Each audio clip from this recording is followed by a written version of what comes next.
Parvathi Thiruvothu, the iron lady of Mollywood. Social ബുള്ളിങ്ങിന്റെ ഇര, സ്വന്തമായി നിലപാടുകളുള്ള വ്യക്തി, ദ സോ കോൾഡ് ഫെമിനിറ്റി. സ്വന്തമായി നിലപാടുകളുള്ളവർക്ക് ശത്രുക്കൾ ഉണ്ടാകൂ എന്ന് പറയുന്നത് എത്ര ശരിയാണ്? അഹങ്കാരി, തന്റേടി, സൂപ്പർ താരങ്ങളെ പറയാൻ ഇവൾ ആര്? സ്വന്തമായി ഒരു വ്യക്തിത്വമുള്ളതുകൊണ്ട് അവർ കേൾക്കേണ്ടി വന്നത് ഒരുപാടായിരുന്നു. സൈബർ അറ്റാക്കുകളുടെ ഭയാനകമായ വേർഷൻ. സധൈര്യം നേരിട്ട ചുണക്കുട്ടി. ഒട്ടും പതറിയില്ല അവൾ. സ്വന്തം നിലപാടുകളിൽ ഒരു മാറ്റവും വരുത്തിയില്ല. കമന്റുകൾ ഭയപ്പെടുത്തുന്നില്ലേ എന്ന ചോദ്യത്തിനോട് ആളുകൾ അവരുടെ സമയം മെനക്കെടുത്തുന്നു, ഞാൻ അഭിനയിക്കുന്നു എന്നായിരുന്നു അവരുടെ മറുപടി. നടി ആക്രമിക്കപ്പെട്ട നാളുകളിൽ സത്യത്തിനൊപ്പം നിലകൊള്ളാൻ ധൈര്യം കാണിച്ച പെൺകുട്ടി. തനിക്കും നേരിട്ട ലൈംഗിക അതിക്രമങ്ങൾ തുറന്നു പറയാനും അവർ മടി കാണിച്ചില്ല.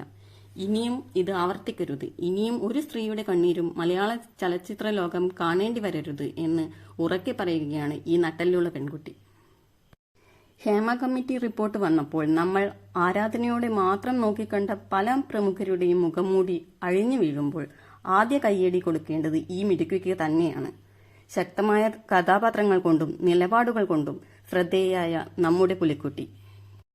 നടി ആക്രമിക്കപ്പെട്ടപ്പോൾ ഇനിയെങ്കിലും ഇതിനെതിരെ പ്രതികരിക്കണമെന്ന് ഉറച്ച തീരുമാനമെടുത്തുകൊണ്ട് ഉയർന്നു വന്ന WCC എന്ന സംഘടനയുടെ നട്ടെല്ല് പാർവതി തിരുവോത്ത്.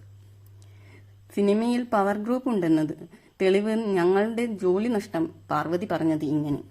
അവസരങ്ങൾ നിഷേധിക്കപ്പെട്ടപ്പോഴും അവർ സ്വന്തം നിലപാടുകളിൽ ഉറച്ചുനിന്നു.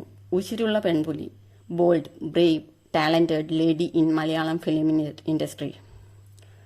മൊയ്തീനിലെ കാഞ്ചനമാലയും ഉയരയിലെ പാർവതിയും ഉള്ളൊഴുക്കിലെ അഞ്ജുവും ഒക്കെ അവളുടെ കരിയർ തീർന്നു, ഇനി അവൾക്കൊരു തിരിച്ചുവരവ് ഇല്ല എന്ന് പറഞ്ഞ് പരിഹസിച്ചവരുടെ മുഖത്തേക്കുള്ള കാറിത്തുപ്പലുകളായിരുന്നു.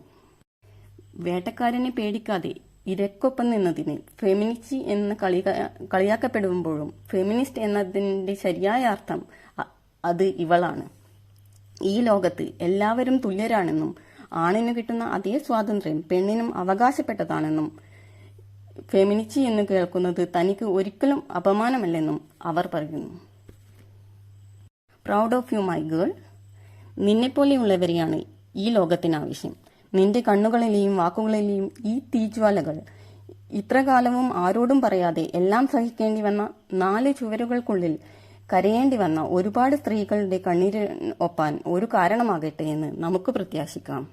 പെണ്ണൊരുമ്പെട്ടാൽ ഇവിടെ എന്തു നടക്കാനാ എന്ന് വിചാരിക്കുന്ന പുരുഷ കേസരികളെ നിങ്ങൾ ഭയക്കേണ്ടിയിരിക്കുന്നു. ഇന്ന് ഇത്രയും ധൈര്യത്തോടെ ഓരോ ഇരകളും അവർക്ക് നേരിട്ട ദുരനുഭവങ്ങൾ പറയാനുള്ള ധൈര്യം കാണിക്കുന്നത് ഈ പെൺകുട്ടി കൊടുത്ത ധൈര്യമാണ്. Hats off you Parvathy. AMMA സംഘടന തന്നെ പിരിച്ചുവിടേണ്ടി വന്നില്ലേ? ഇത് ഒരു തുടക്കമാകട്ടെ, ഇനിയും മുന്നോട്ടെ.